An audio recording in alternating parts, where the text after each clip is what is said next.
Thank you.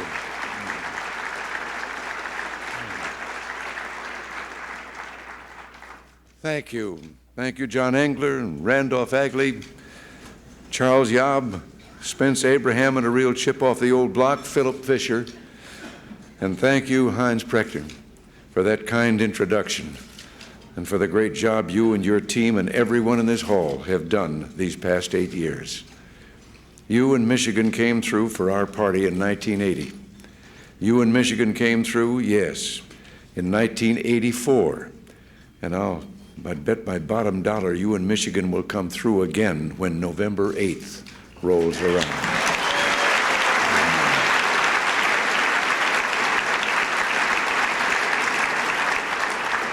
And that's even more true now that someone I know and respect came through for us in All-America the other night.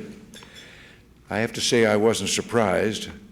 Sure, the Washington establishment was betting against him, but I can tell you the smart money was riding on a great senator by the name of Dan Quayle.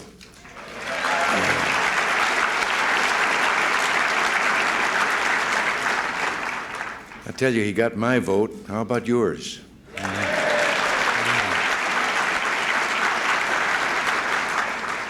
Well, it's a real pleasure to be here for a tribute to a great Detroiter, a great Republican, a great American, Max Fisher. To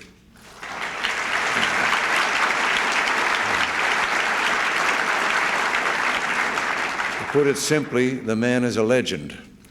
He's been an advisor, a supporter, and a friend, not only to me, but to dozens and dozens of others who would not have made it very far without Max's guidance.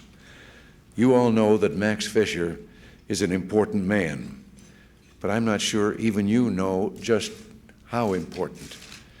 I remember when I was here at the Joe Louis Arena 8 years ago for a little party you all probably remember called the Republican National Convention. At that convention, I was honored to receive the Republican nomination for president. And after I finished delivering my acceptance speech, many of you crowded onto the podium along with my family, my friends, and Republicans who shared in that magical moment. I have to say it was one of the proudest moments of my life. Now, a friend of mine was sitting in a hotel lounge in California watching the proceedings on television and feeling kind of moved, he said.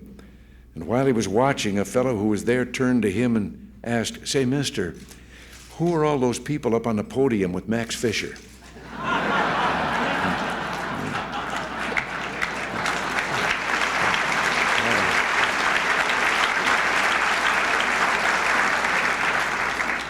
Well, I didn't really mind. After all, Max is one of the few men who's been around longer than I have. Max is a loyal, long-time Republican. In fact, he saw the light a lot earlier than I did. After all, it's no secret I used to be a Democrat before I saw the light. Only when I saw the light, I had to ask Tom Edison, what in the Sam does that thing anyway? Max has always seen Detroit through its ups and downs, and he's lived to see his city fight back and move forward, in no small measure due to his efforts. And today, he has every reason to be proud, because if you ask me, Detroit is America's Renaissance city.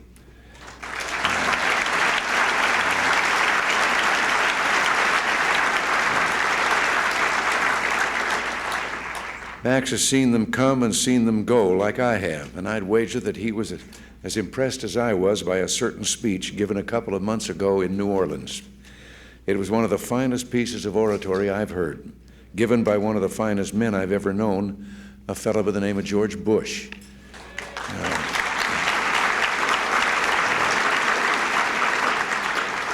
Now, some people want to talk this year, I understand, about competence. Well, I say fine, let's talk about competence.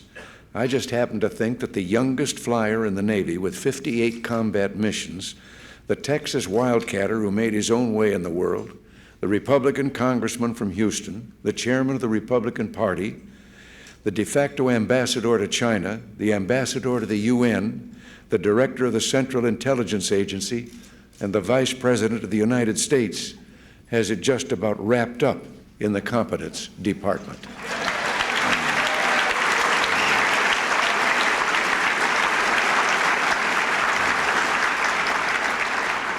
And that's the kind of competence we need as we move onward. Our party looks to the future, a future of continued growth, a future of expanded opportunity, a future of peace. And after watching the debate the other night, I know the Bush quail ticket will continue the policies of peace and prosperity that have, as Dan said, made this great nation the envy of the world. I hear some people say we've grown complacent, that it's time for a change. Well, ladies and gentlemen, we are the change. We began it 8 years ago.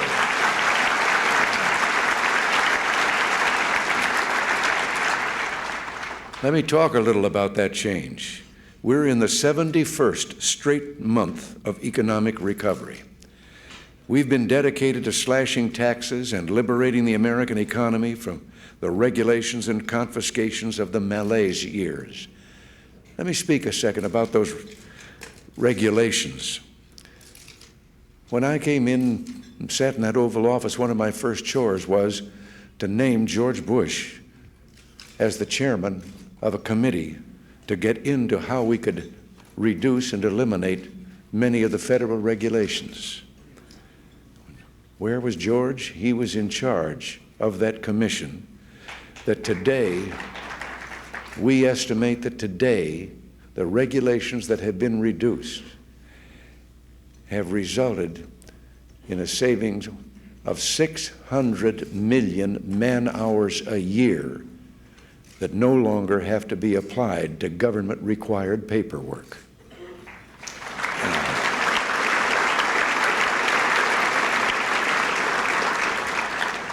When we came into office, families everywhere were reeling from tax rates that were sapping this nation's initiative. We took that money out of the grasping hands of the Washington bureaucrats and put it back in the wallets of the people from whom they confiscated it in the first place, the working men and women of America. The result's been astounding. In the past years, we've seen an explosion of hard work and innovation across this country. People putting their shoulders to the wheel and shifting their entrepreneurial energies into overdrive. And soon the American people will be investing in a new option for the American engine. I call it the George Bush turbocharger. And when that happens, all I can say is put the pedal to the metal and watch America go.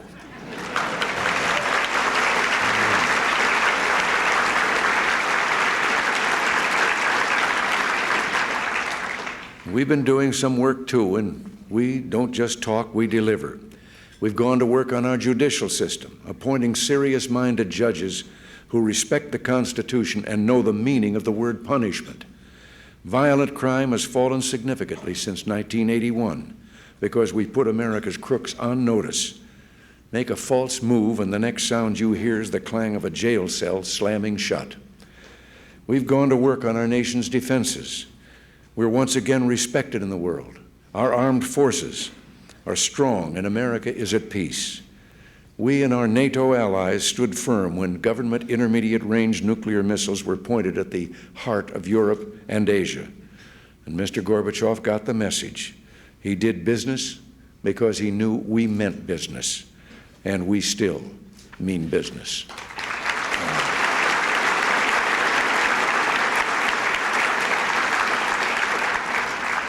America has traveled such a remarkable distance in the last 8 years that the memory has faded of the economic and foreign policy crises that we faced when Vice President Bush and I took office.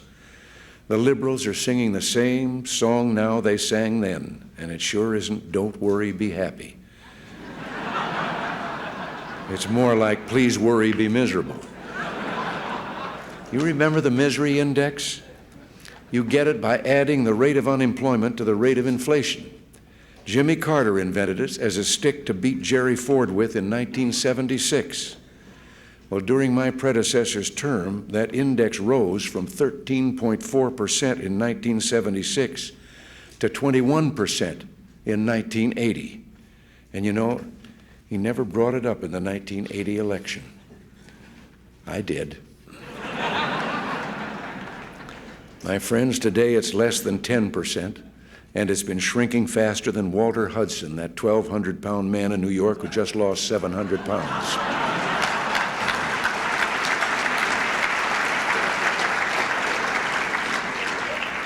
Now, if only we could get Congress to follow Walter's example and cut the fat out of their diet.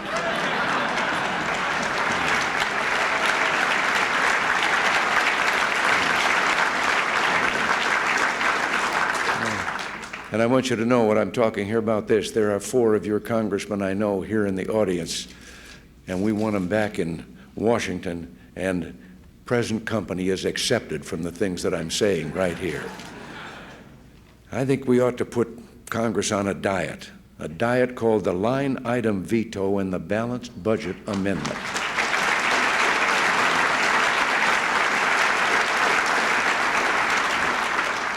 Yes, today we have peace and prosperity, and the liberals are trying to pretend those economic and foreign policy nightmares they gave us never happened. Well, they may think they've thrown the past down the memory hole, but there's a reason why the Republican symbol is an elephant. An elephant never forgets. And when you're talking about the Malaise years, let me assure the liberals,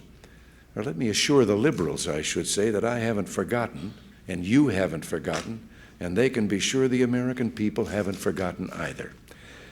Still, you can hardly blame the liberals for trying to tell the country about how terrible everything is. After all, what issues do they have to run on? Take defense. They opposed the buildup of the military. They opposed the deployment of the missiles in Europe. They opposed the liberation of Grenada. They opposed the raid on Libya. They oppose our policy of helping freedom fighters advance the cause of liberty around the world. George and I did all those things, and I'll tell you how proudly right now we'd both do every one of them over again.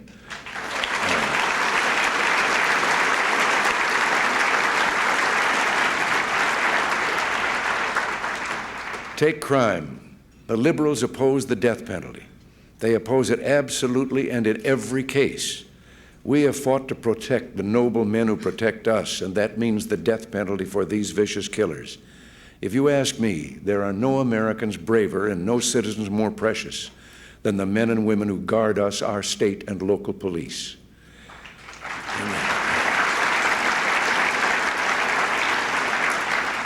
And we say that a crack dealer with a machine gun who murders a police officer in the line of duty should give up his life as his punishment.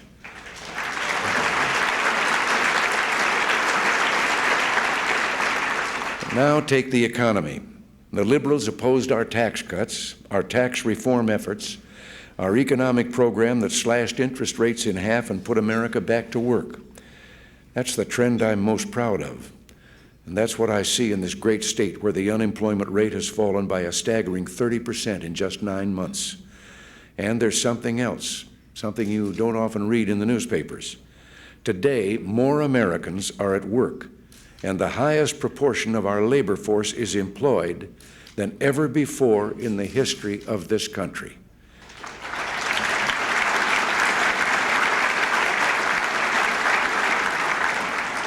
And job for job, the jobs we've created in our expansion pay better than the jobs that existed before our expansion began. How did we do it? By getting government out of the way and letting the American people do their thing, their stuff. You know, in my job, I visit many schools and factories, farms and communities around our country, and I get to see why our nation is so strong. Again and again, I find myself remembering what General George C. Marshall said when he was asked why he was so confident that we would win the Second World War. Well, he said, "We have a secret weapon. The best blankety-blank kids in the whole world."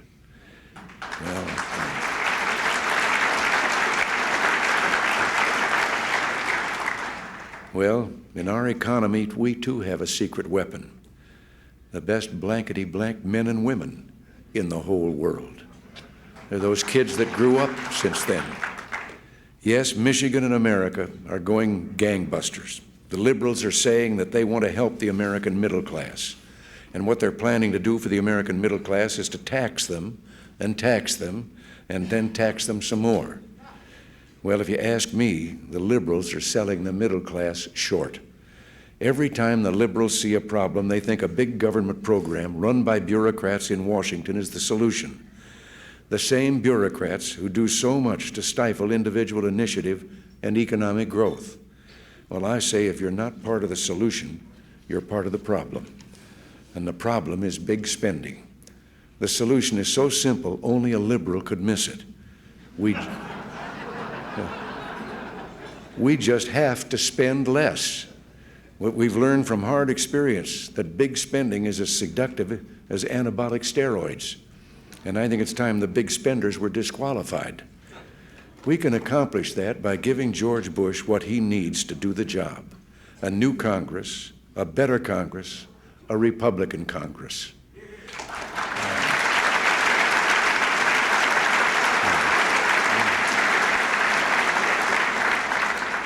Let me just say something about that. In this campaign, coming from one side, I'm getting sick and tired of hearing about my 7 years of deficit spending. The President of the United States can't spend a dime. Only the Congress can spend money.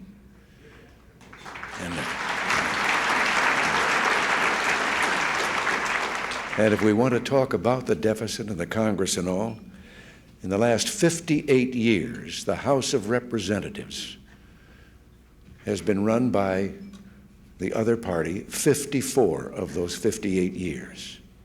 And 48 of those 58 years, they've had both houses of the Congress.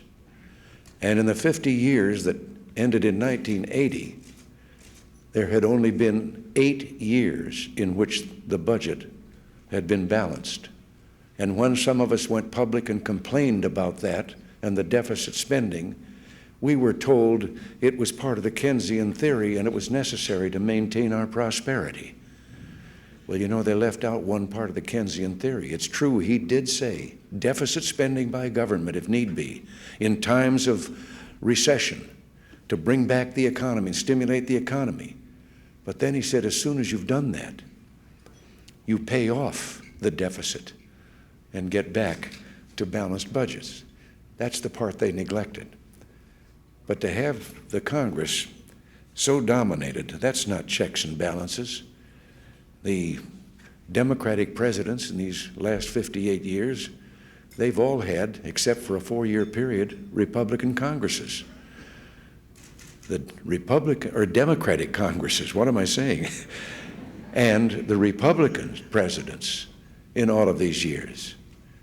They've only had Republican Congress for 2 of their years, and that was 2 years during Ike Eisenhower's term. So you've all got to do everything you can here in Michigan, and that means getting out our message for a tough-as-nails guy who's running a tough-as-nails race and will make a great senator, Jim Dunn.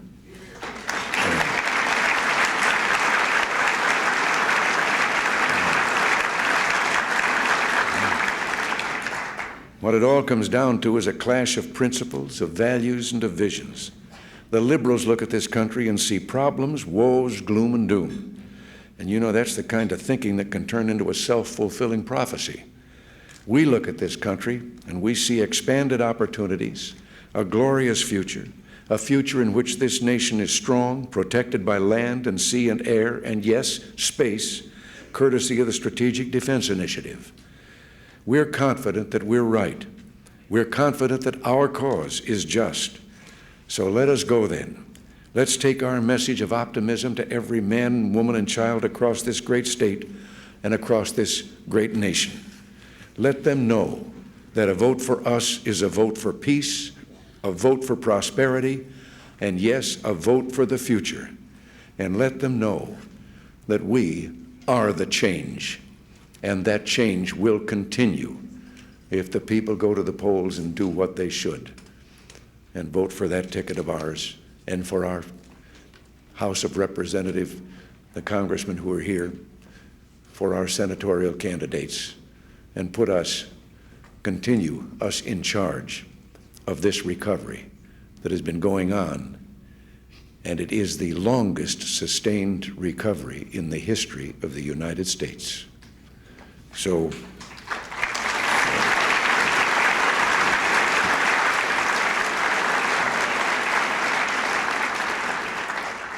I thank you, and I thank again that citizen that you honor here tonight, Max Fisher. Thank you very much, and God bless you all.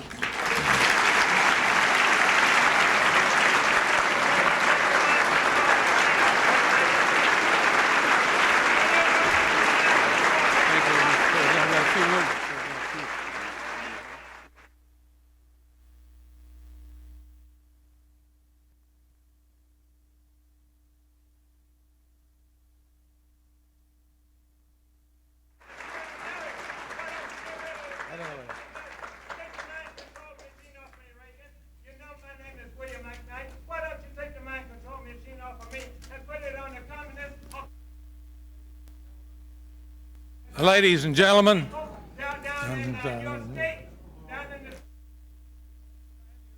please, ladies and gentlemen,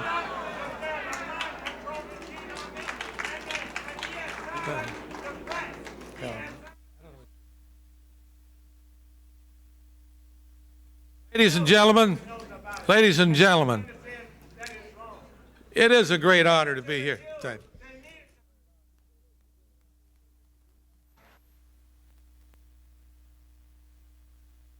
Ladies and gentlemen,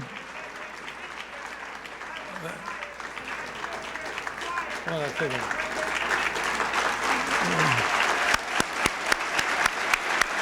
do you get in here? You got 12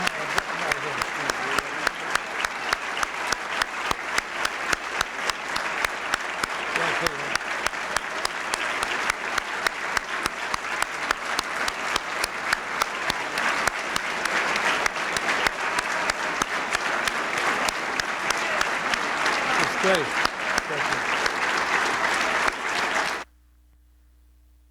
Ladies and gentlemen,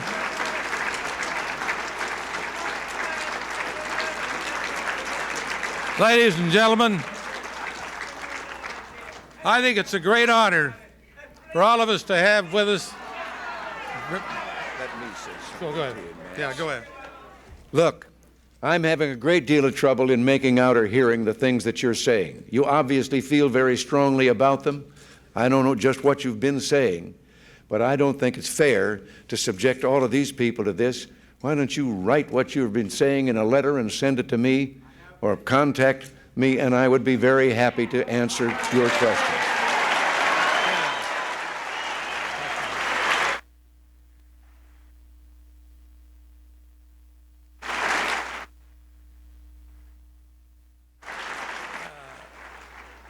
Ladies and gentlemen, first of all, let me say this. Heinz, I'm going to have a few words to say about you later.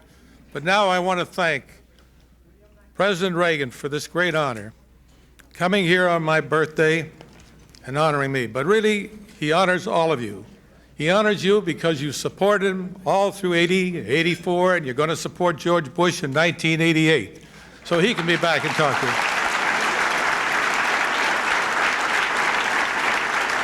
President Reagan, you know, there's a fellow running for president always talks about his being the son of an immigrant. Well, I happen to be a son of an immigrant, and I'm proud to be here and proud to have a tribute paid to me by the greatest president of the United States. It's a real honor and a pleasure for me.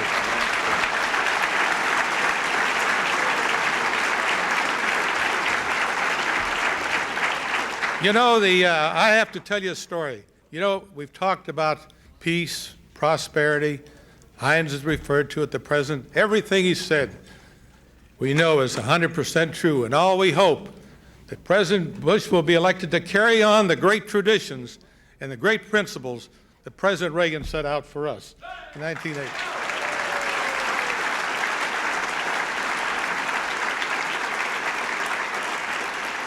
Now, I don't want to bore him, but I got to tell a little story about him. I got to tell a story about a prophet. He doesn't know that many years ago he was prophesied to be a president. And I must tell you this because it's an incident that happened to me. In 1976, I was soliciting funds for President Ford, and I wrote a letter. And on the back of this letter was a note. It says, "Dear Max, my father has died. We've moved our ranch from Wickenburg to New Mexico, but I want to tell you why I can't support you. Because Mr. Reagan is my favorite. My father spent countless hours with him when he was making a picture in 1947 at a ranch in Wickenburg. And he said to me, Pat, someday this man will be the President of the United States.